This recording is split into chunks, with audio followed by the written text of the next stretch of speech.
Here is a fact that will change how you look at your breakfast table forever. Every single day, factories around the world produce enough butter to fill 20 Olympic swimming pools. India alone churns out over 7.4 million metric tons every year. The global butter industry is worth more than $50 billion. But here is what nobody tells you. Making perfect butter is not about churning cream until it turns solid. It is a precise science, a battle between temperature, fat crystals, and time.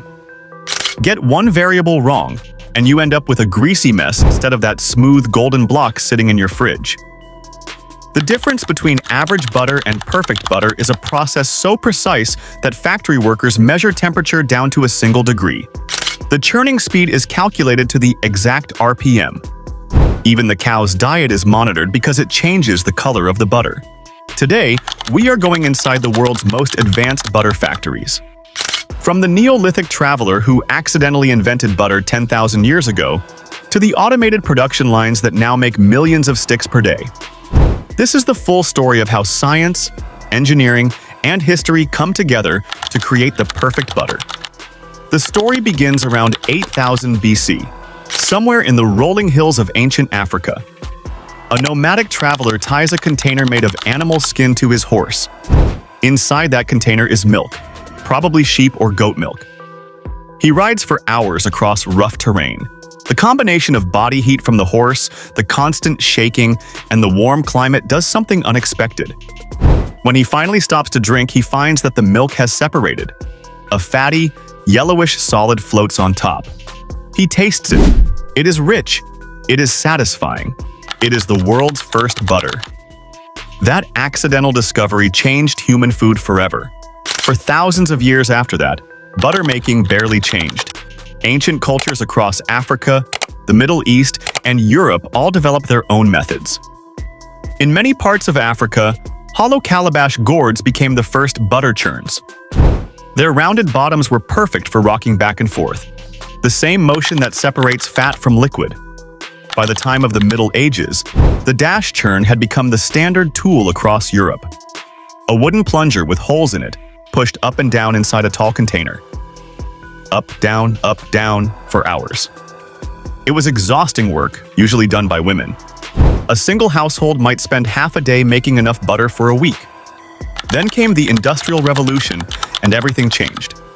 In 1878, a Swedish engineer named Gustav de Laval invented the centrifugal cream separator. Before this machine, you had to let milk sit for hours, sometimes an entire day, waiting for the cream to naturally rise to the top. The separator used centrifugal force to spin the cream out of the milk in minutes, not hours. It was the single most important invention in butter history. Suddenly, butter could be made at scale. Factories replaced farmhouses. Mechanical churns replaced wooden plungers. The world entered the age of industrial butter. Before a single gram of butter can be made, the most important work has already happened, on the farm. Modern butter factories do not just accept any milk, they control the entire supply chain. The cows are monitored constantly. Their diet is carefully managed because what a cow eats directly affects the butter's color, flavor, and even its melting point. Cows that eat fresh grass produce milk with higher beta-carotene, which gives butter that deep golden yellow color we all recognize. Cows on a grain-heavy diet produce paler butter. Some factories even adjust cow feed seasonally to maintain consistent color year-round. Here is a number that will surprise you. It takes 21 pounds, roughly 9.5 liters, of whole milk to make just 1 pound of butter. Think about that. The butter in your fridge right now required more than 9 liters of milk. That is why butter factories are massive operations. They process millions of liters of milk every single day. When the milk arrives at the factory, the first step is separation. Giant centrifuges spin the milk at thousands of RPM. The heavier skim milk is pushed to the outside. The lighter cream collects in the center. This cream is the raw material for butter. The cream that emerges from the separator is typically 35 to 40% fat, but it is not ready for butter making yet. It first needs to be pasteurized, heated to 185 degrees Fahrenheit or 85 degrees Celsius to kill any harmful bacteria. This high-temperature pasteurization does something else as well. It denatures certain proteins in the cream, which actually improves the butter's flavor and extends its shelf life. After pasteurization, the cream is cooled rapidly and moved to aging tanks. This is where the real science begins. Walk into a modern butter factory, and the first thing you notice is how clean everything is. Gleaming stainless steel everywhere. Pipes running in every direction. The air smells faintly sweet. Fresh cream, not sour milk. The heart of the operation is a machine called the continuous butter maker. It is a long, horizontal cylinder that looks almost like a spacecraft engine. This single machine can produce thousands of kilograms of butter per hour. Here's how it works. Step by step. The aged cream enters the butter maker at precisely the right temperature, between 7 and 10 degrees Celsius in summer and 10 to 13 degrees Celsius in winter. That temperature is not random. It is calculated based on the fat composition of the cream and the desired texture of the final butter. A difference of just 2 degrees can change everything. Inside the butter maker, the cream hits a high-speed beater. In roughly 3 to 5 seconds, think about that, seconds, not minutes, the beating action causes fat globules in the cream to rupture. The fat inside those globules spills out and begins sticking to other fat globules. This is called phase inversion. The cream, which was an oil-in-water emulsion, suddenly becomes a water-in-oil emulsion. In simpler terms, liquid cream becomes solid butter. The buttermilk, which is the watery liquid left behind, drains away through screens. It does not go to waste. Buttermilk is collected, processed, and sold as a separate product. Nothing in a modern butter factory is wasted. What remains are butter grains, small pea-sized granules of pure butter fat. These grains move into the working section of the butter maker. Here, large rotating beaters knead and compress the grains together. This working process is critical. Underwork the butter, and it will be crumbly and leak water. Overwork it, and it becomes greasy and oily. The perfect butter requires exactly the right amount of mechanical working. If the factory is making salted butter, this is where the salt is added, typically 1.5 to 2% by weight. Salt is not just for flavor. It is also a natural preservative that extends shelf life and inhibits bacterial growth. That is why salted butter was the default for most of history. Before refrigeration, salt kept butter from spoiling too quickly. After the working section, the butter is extruded out of the machine as a continuous ribbon. It is smooth, uniform, and perfectly consistent. Sensors constantly monitor moisture content, fat content, and salt levels. If anything drifts outside the specification, the system adjusts automatically. The butter ribbon is then cut into blocks, wrapped, and packaged. A single modern butter factory can package more butter in one day than a medieval village would have produced in an entire year. Now, we get to the part that separates great factories from average ones: the science. Butter is not just fat and water mixed together. It is a complex crystalline structure. The fat in butter exists as tiny crystals suspended in a small amount of liquid fat. The ratio of solid fat to liquid fat determines everything: texture, spreadability, mouthfeel, even how the butter performs in baking. The ideal butter has a solid fat content of around 30 to 45% at room temperature. This gives it that firm but spreadable quality we expect from good butter. If the solid fat content is too high, the butter is hard and crumbly straight out of the fridge. Too low, and it turns into a greasy puddle on the counter.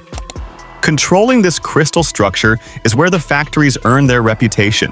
The key step is cream ripening, a temperature-controlled aging process that can take several hours. Modern factories use a technique called the cold-warm-cold method. The pasteurized cream is first cooled rapidly to encourage the formation of many small fat crystals. Then it is gently warmed to allow those crystals to reorganize into a more stable structure. Finally, it is cooled again to lock in the desired crystal network. This three-stage temperature cycle can reduce butter hardness by up to 30% compared to simple cooling. The result is butter that spreads smoothly straight from the fridge without tearing your bread. The churning temperature matters enormously as well. If the cream is too cold, below 5 degrees Celsius, the fat is so solid that very little liquid fat can be squeezed out of the globules. The butter will not form properly.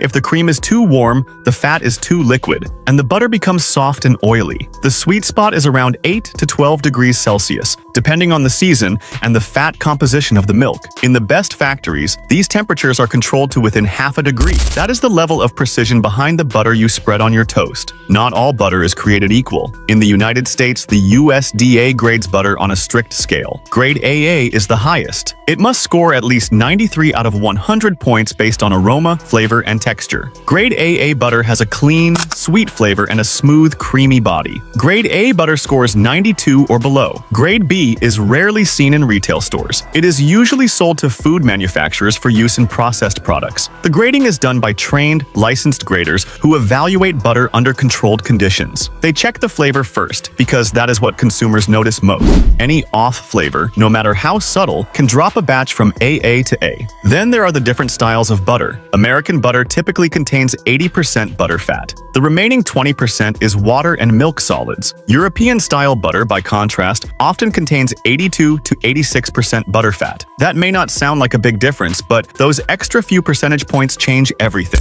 European butter is richer, creamier, and melts differently. It is the butter that professional bakers swear by for flaky croissants and tender pastry. Cultured butter takes things a step further. Before churning, bacterial cultures are added to the cream. Similar to the way yogurt is made, the bacteria ferment the cream slightly, producing a tangy, complex flavor that regular butter simply does not have. This is the traditional method that dominated before pasteurization. Today, cultured butter is considered a premium product, especially popular in France and across Europe. Salted versus unsalted is more than just a flavor choice. Unsalted butter is preferred by bakers because it gives them complete control over salt levels in their recipes. Salted butter lasts longer on the shelf. In many European countries, salted butter actually contains less salt than its American counterpart, a subtle difference that speaks to different culinary traditions. So where does butter go from here? The global butter market continues to grow. In 2024, butter consumption in the United States hit an all-time record of 6.8 pounds per person. India remains the world's largest producer and consumer,